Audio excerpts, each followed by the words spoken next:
Pakistan is heading toward being a major issue for the Indo-Pacific region due to its prolonged political and economic instability.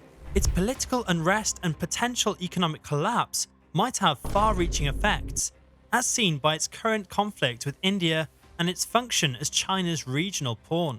The recent COVID-19 outbreak is only one of the many financial and economic difficulties Pakistan's economy is currently facing. Pakistan can, however, recover because of its track record of overcoming hardship and reliance on a swift restoration of stability along with strong macroeconomic and structural reforms. Pakistan must play its cards right. In terms of purchasing power parity, PPP, Pakistan's economy ranks 27th in the entire globe, but its nominal GDP is 38th. Its GDP has followed an increasing pattern since the 1980s, with some declines observed amid global crises such as the global financial crisis of 2008 and the COVID-19 pandemic. Actually, the GDP at current prices decreased to $340.64 billion in 2023, but compared to the years before, the GDP for the last 2 years has increased significantly.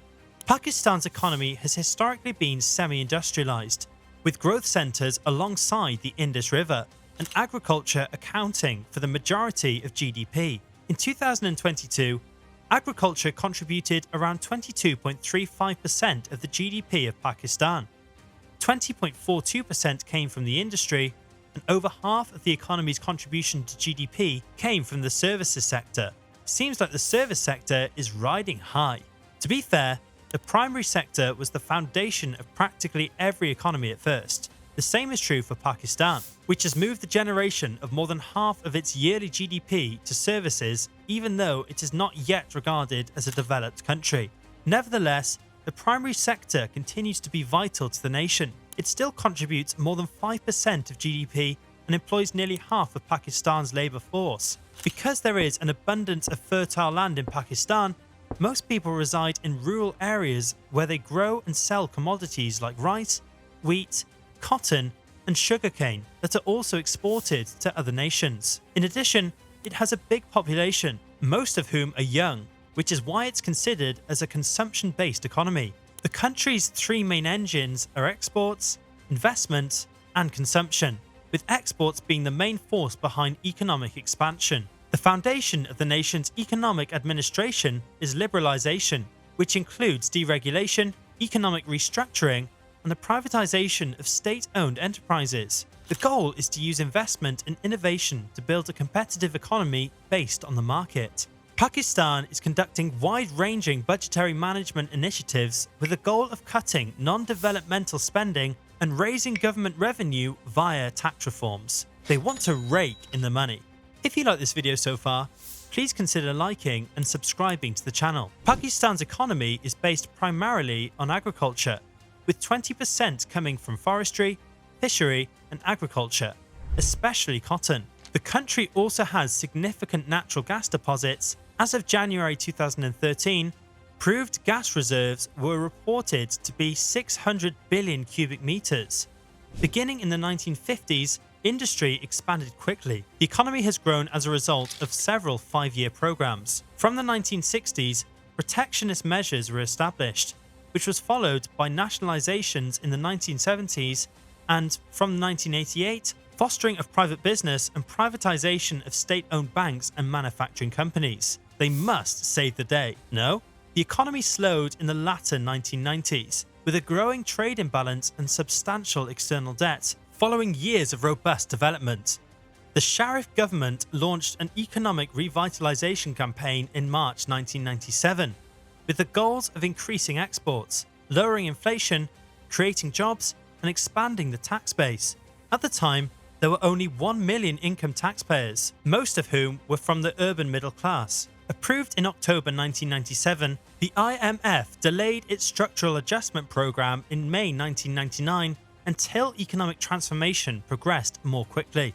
Following the revolution in October 1999, the military administration implemented a new reform agenda that led to a strong development during the majority of the 2000s and allowed for the IMF to renew its support in late 2000.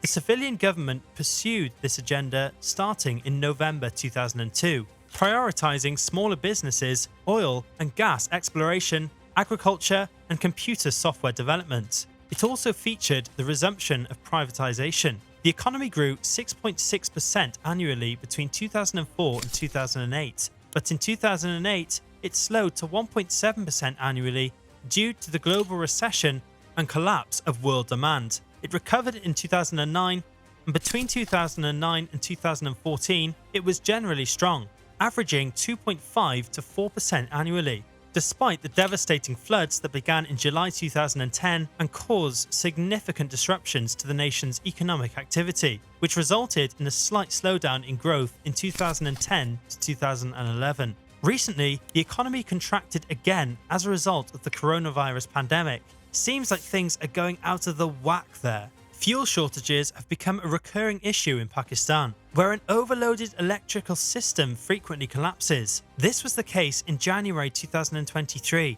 when a series of rolling blackouts started in the provinces of Sindh and Balochistan and quickly extended to almost the whole nation, including the heavily populated cities of Karachi, Lahore, and Rawalpindi. Also, because of the problem, the government had to order marketplaces and retail centres to close by 8:30 p.m. in order to conserve energy. That was like sitting the cat among the pigeons. The poor condition of the nation's power industry is representative of its failing economy. The economy is striving to recover from the COVID-19 pandemic, but it is finding it more and more difficult because of power outages and expensive power that affect both the production of domestic industry and its ability to compete in export markets.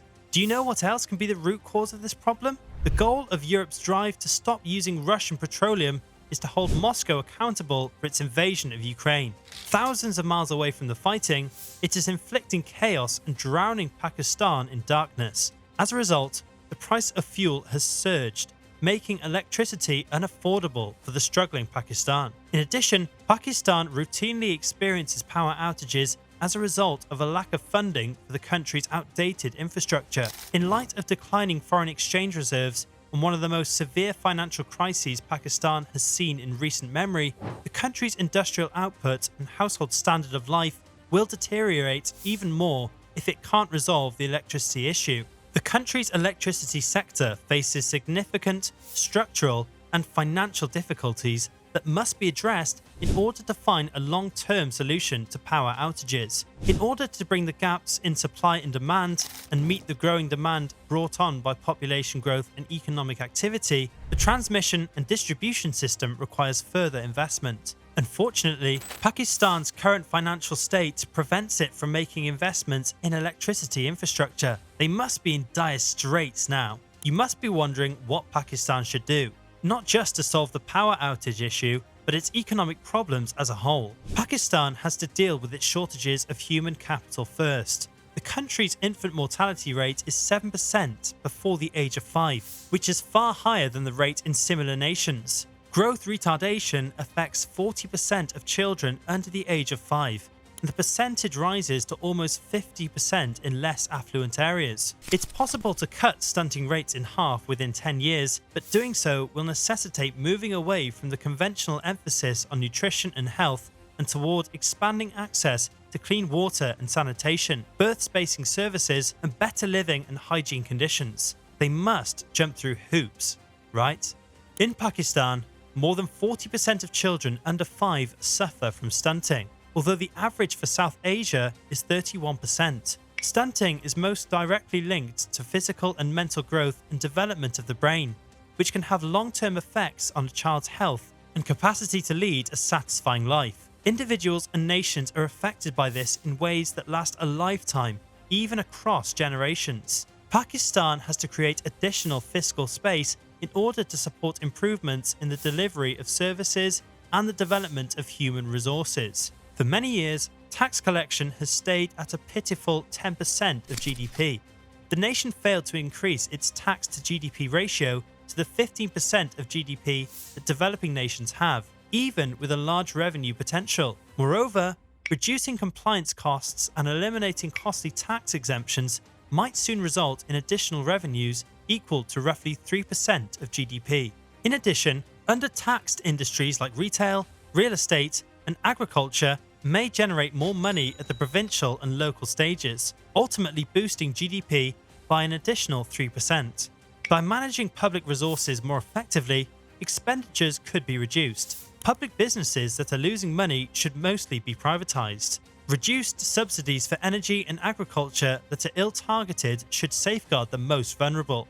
While the majority of OECD countries have an average tax to GDP ratio of 30 to 40%, Pakistan has a much lower level between 5 to 6%.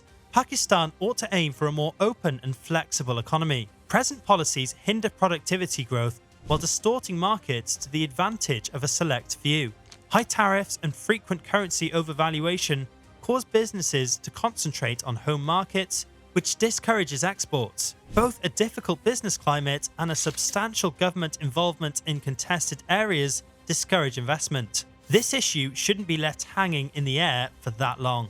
In light of increased water shortages and climate change, the agricultural sector needs to be reformed to ensure food security. Farmers are forced to use water-intensive crops and low-value, undiversified farming methods due to current subsidies, government procurement policies, and pricing constraints. To conclude, even if a more vibrant economy would give most Pakistanis more chances, social safety nets must grow while enhancing targeting and coherence among federal and local tools in order to ensure that no one is left behind. By implementing these essential reforms in the upcoming years, Pakistan can become an upper middle income country by the time it celebrates its centenary in 2047. Without a question, it possesses the personal resources and a track record of successful implementation to do this. The nation has a great opportunity to make the most of this economic crisis and turn it into a momentous occasion in history.